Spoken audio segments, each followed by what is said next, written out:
So many times we hear successful people interviewed over and over again, and the focus of those conversations often is, what did it cost you to get where you are, right?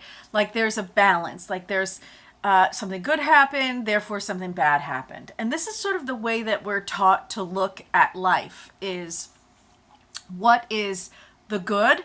And if we're going to talk about the good, then we have to talk about the bad. And what is the bad? And if we're going to talk about the bad, we have to talk about the good. So this balance that we think we're supposed to talk about, we call it being objective. And it kind of gets in our way. And sometimes it's true and sometimes it's not true. So when it comes to what does it cost, the price of success, my experience, and many people I know whose experience has been the same, our experience has been that the price is very, very different than people think it is. So when you are in that moment where you wish you could get where you want to go, you say to yourself, well, in order to do that, I would have to. And the list is quite long, right? Or maybe it's just one thing that you really don't want to do. The list is something like, I would have to not spend time with my family. I would have to be willing to miss holidays. I would have to put that project or that work at the top of my priority list at the detriment to everything else in my life. There would be a cost. And that has not been my experience in the least. My experience has been that if you can even put it in the category of cost, the cost for me has been joy. The cost for me has been pleasure. The cost for me has been inspiration. There's one story that just pops up in my mind over and over again when I think about this exact thing, this sort of how does the world look at success, and why should we feel like there's a cost to that? It's really a great way to give you an excuse. And I don't mean that meanly, but we all have to face our demons. And sometimes we choose to face them and sometimes we don't. When we don't, then it's really easy to talk about what the cost would be if we did the thing that we're afraid to do. So getting to that core moment of what is it that I'm afraid to do is important. But we'll obviously, you can delve deeper and deeper and deeper into that at another time. The story that always pops to mind for me is when I was very young. And one of the reasons I love to tell the stories of being very young is, first of all, I'm not anymore. And so it's kind of fun to look at those times. And as time goes on, people tell you people tell you over and over again, life is hard, life is hard, life is hard. And so it's easy to believe them after you hear that song over and over and over. But in the beginning of my life, there was no having to ignore people, right? It was just, I just was able to tap in without there being a lot of noise in my head. And now I have learned how to tap in without there being a lot of noise in my head. Let's see. So I was 19. And I had said when I was 16 or so, I'm going to work on Broadway. And then I went to school in North Carolina, which sort of didn't make any sense, right? Like how are those two things connected? I didn't do anything. I didn't reach out to anyone in that moment. I really let that come to me, and it came very quickly. And so there I was working on Broadway as the man that I was working for is an incredible designer. I was so lucky to be able to do that. But maybe not luck. So my brother is 10 years older than I am. And my brother was filled with wisdom, as all older brothers are and should be.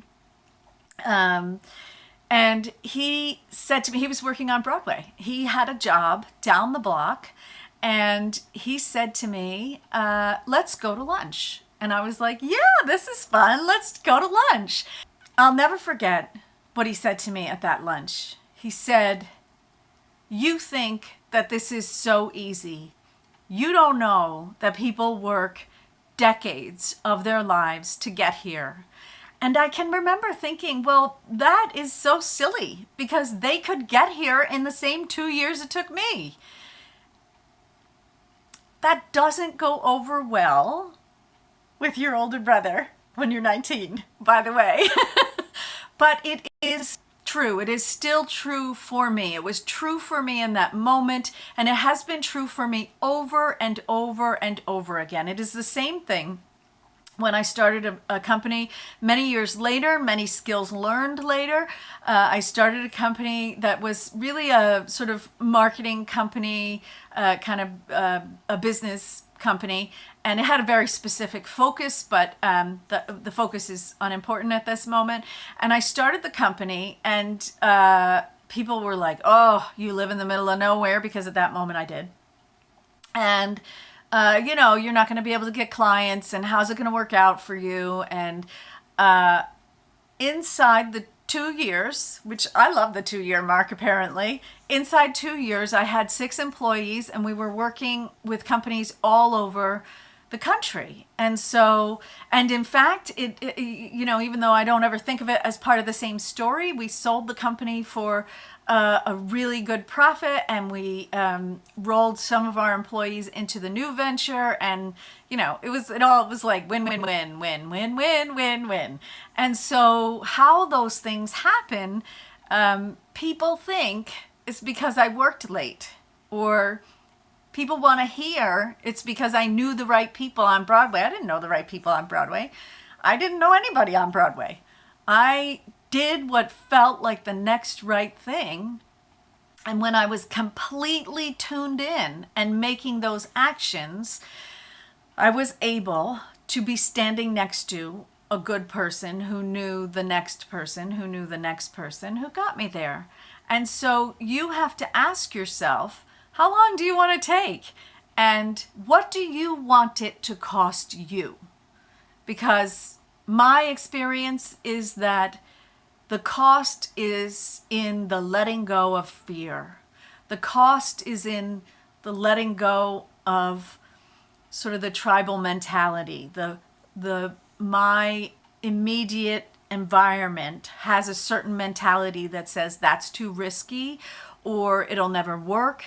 And those are the costs. The costs are in the letting go process, and not in the family time, which I still get to enjoy, and not in the holidays that I've missed. I'm not missing them. They're here. You can actually have it. But you do have to decide what you're willing to let go of, and how much belief and good feeling you'll allow into your life. So that's it for now. I've talked a lot now.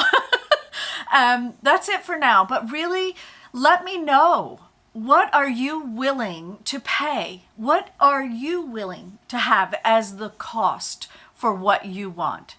Is your cost going to be inspiration, or is it going to be your physical health declining? So make some choices and let me know. Talk to you soon.